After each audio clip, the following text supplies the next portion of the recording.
বন্ধুরা, আজকে আমি এই রেসিপিটা করব গন্ধরাজ লেবু দিয়ে, চিংড়ি মাছ দিয়ে, পোস্ত দিয়ে ভাপা। প্রথম থেকে শেষ পর্যন্ত ভিডিওটা দেখবেন, ভালো লাগলে লাইক কমেন্ট শেয়ার। পোস্ত আর লঙ্কা বাটবো। বন্ধুরা, এই দেখুন চিংড়ি মাছ নিয়ে এসছে, বড় বড় চিংড়ি মাছগুলো বন্ধুরা ছাড়িয়ে রেখেছি আমি। চিংড়ি মাছ দিয়ে আমি আজকে পোস্ত দিয়ে আর এই যে গন্ধরাজ লেবু দিয়ে একটা দারুণ রেসিপি করব। আপনারা দেখতে থাকুন বন্ধুরা। এই রেসিপিটা বন্ধুরা রিফাইন তেলে করব। মাখালাম, কোনো মশলা নয় বন্ধুরা, শুধুই পোস্ত দিয়ে। মাছটা কিন্তু বেশি ভাজবো না। এবার আমি টমেটো কাঁচা লঙ্কা কুচিয়ে রেখেছিলাম, ওটা দিয়ে দেবো।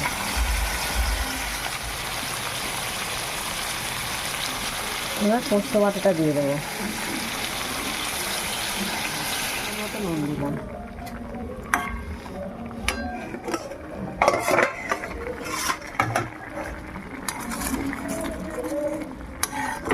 বন্ধুরা, গন্ধরাজ লেবুটা ছুল্লিতে ছুলে ছুলে দিয়ে দেবো। এরকমভাবে দিলাম। বন্ধুরা, হয়ে গেছে। দারুণ দারুণ, এভাবে ঘরে করে খেয়ে দেখবেন, দারুণ লাগে, দারুণ সেন্ট বেরোচ্ছে একটা।